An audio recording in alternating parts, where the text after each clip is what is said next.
Assalamualaikum warahmatullahi wabarakatuh. Yang saya hormati Ibu Aprilia Nurul Hasanah, SPD MPD, dan Bapak Muhriza Muktada, MPD, selaku dosen mata kuliah kajian kurikulum pendidikan matematika yang telah memberikan kesempatan kepada kelompok kami, kelompok 3, untuk memaparkan materi mengenai perkembangan kurikulum di Indonesia. Perkenalkanlah kami dari kelompok 3 yang beranggotakan. Yang pertama ada Mbak Siti Rahma Hidayati dengan NPM 010. Yang kedua ada Mbak Afifah Nurwulandari dengan NPM 018. Yang ketiga ada Mbak Lia Memuna dengan NPM 048. Yang keempat ada Mbak Anif Marta Erviana dengan 049. Dan yang terakhir ada Mas Rio Anggoro Pangestu dengan NPM 092. Langsung saja masuk pada pemaparan pertama yang akan disampaikan oleh teman-teman saya. Saya persilahkan.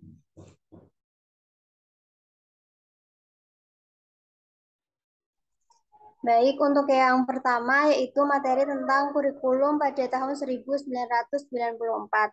Nah, kurikulum ini merupakan hasil upaya untuk memadukan kurikulum sebelumnya, terutama pada tahun 1975 dan 1984. Untuk poin-poinnya pada kurikulum 1994, yang pertama proses pembelajarannya yaitu pendekatan konsep dan keterampilan proses. Lalu untuk strateginya, yang pertama ada pendekatan lingkungan, yang kedua pendekatan pemecahan masalah. Untuk dasar hukum, yaitu pada Undang-Undang Nomor 2 Tahun 1989 tentang Sistem Pendidikan Nasional. Metode pembelajarannya ada 3. Yang pertama ceramah, yang kedua diskusi, yang ketiga demonstrasi. Untuk isi kurikulum ini yaitu matematika, Pancasila, dan juga muatan lokal. Terdapat juga 2 model konsep, yaitu yang pertama lebih menekankan pada materi, yang kedua pendekatan baru melalui identifikasi kemampuan dasar.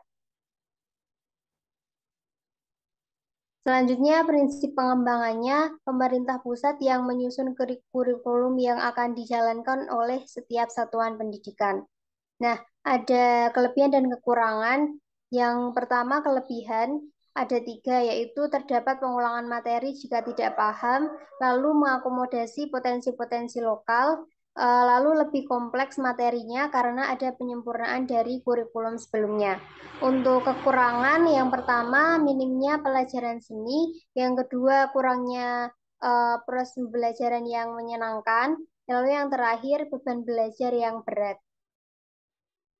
Akan saya lanjutkan mengenai kurikulum 2004 atau KBK, kurikulum berbasis kompetensi. Nah, kurikulum ini perangkat rencana dan pengaturan tentang kompetensi dan hasil belajar yang harus dicapai siswa, penilaian, kegiatan belajar mengajar, dan pemberdayaan sumber daya pendidikan dalam perkembangan kurikulum sekolah.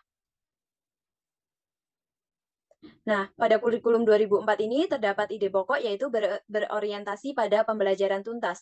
Adapun dasar hukum yang digunakan yaitu ada UUD 45, TAP MPR nomor 4, MPR 1999, Undang-Undang nomor 20 tahun 2003, Undang-Undang nomor 22 tahun 1999, dan PP nomor 25 tahun 2000. Nah, pada kurikulum 2004 ini juga ada model konsep yang digunakan yaitu model pengembangan kurikulum Ralph-W-Tyler, dan ada berbagai strategi yang digunakan. Yang pertama ada pembelajaran kontekstual, yang kedua bermain peran, yang ketiga pembelajaran partisipatif, yang keempat belajar tuntas, yang kelima pembelajaran dengan modul, yang keenam pembelajaran inquiry. Nah, pada kurikulum ini juga berisi tentang kurikulum hasil belajar, penilaian berbasis kelas, kegiatan belajar mengajar, dan pengelolaan kurikulum berbasis sekolah.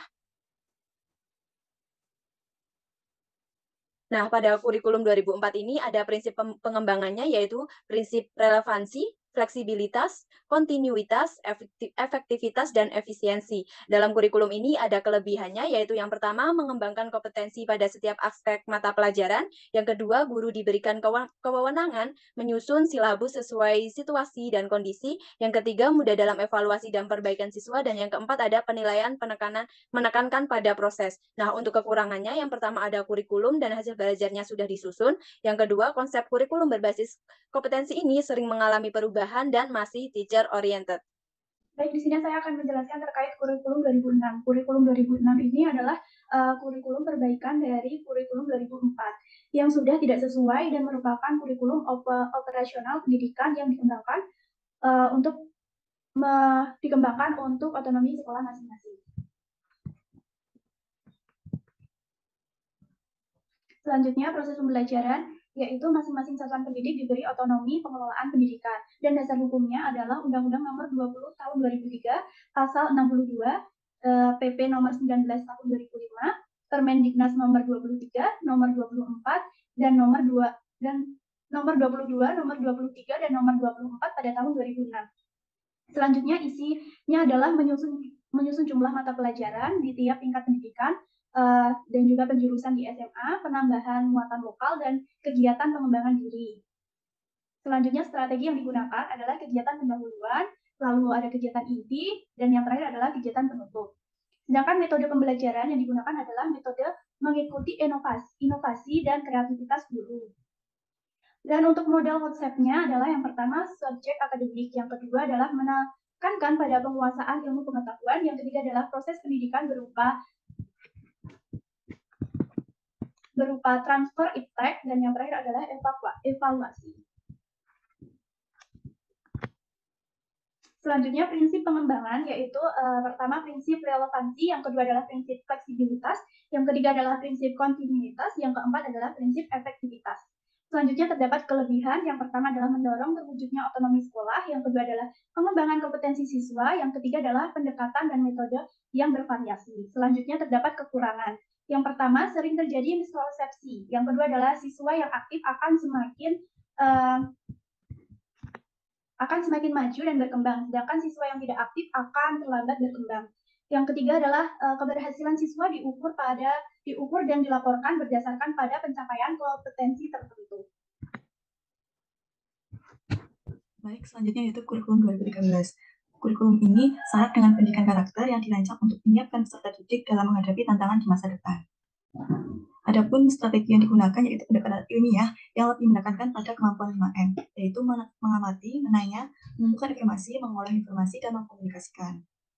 Adapun dasar hukum yang digunakan yaitu ada UU Nomor 20 Tahun 2003, Permendikbud Nomor 65 Tahun 2013, Permendikbud Nomor 81A. Next slide, Mbak. Adapun kelebihan dari kurikulum 2013 ini yaitu lebih menekankan pendidikan karakter. Yang kedua, siswa akan lebih aktif, inovatif, kreatif, dan responsif. Yang ketiga, penilaian dilakukan pada semua aspek. Yang keempat, lembaga memperoleh pendampingan dari pusat. Yang kelima, mendorong guru lebih kreatif. Yang keenam, fasilitas belajar lebih efisien. Dan kekurangannya yaitu guru tidak dilibatkan dalam pembuatan kurikulum. Yang kedua, banyak yang masih menggunakan KPM konvensional. Yang ketiga, guru belum siap. Yang keempat, penyusunan FPP guru kurang kreatif. Dan yang kelima, materi banyak. Nah, baik, selanjutnya ada kurikulum merdeka. Nah, kurikulum merdeka ini yaitu kurikulum dengan pembelajaran intrakurikuler yang beragam di mana konten akan lebih optimal agar peserta didik memiliki cukup waktu untuk mendalami konsep dan menguatkan kompetensi. Nah, proses pembelajarannya ini menekankan pada pencapaian profil pelajar Pancasila dan tidak terikat pada mata pelajaran. Nah, dasar hukumnya yaitu yang pertama Kemendikbud Nomor 56 Tahun 2022. Lalu yang kedua Kemendikbudristek Nomor 262 Tahun 2022. Metode pembelajarannya bisa yang pertama percobaan, yang kedua peer teaching method atau tutor sebaya, yang ketiga pembelajaran kontekstual. Strateginya dapat ruang kelas terbalik, yang kedua jurnal dan pembelajaran, yang ketiga refleksi, dan model konsepnya yaitu yang pertama menekankan pada profil pelajar Pancasila, yang kedua dirancang sesuai konteks lingkungan dan budaya peserta didik. Lalu isinya struktur kurikulum pada pendidikan dasar dan menengah dibagi menjadi dua, yaitu yang pertama kegiatan pembelajaran intrakurikuler untuk setiap mata pelajaran yang mengacu pada pencapaian pembelajaran. Yang kedua kegiatan proyek penguatan profil pelajar Pancasila ditujukan untuk memperkuat upaya pencapaian profil pelajar Pancasila yang mengacu pada standar kompetensi lulusan.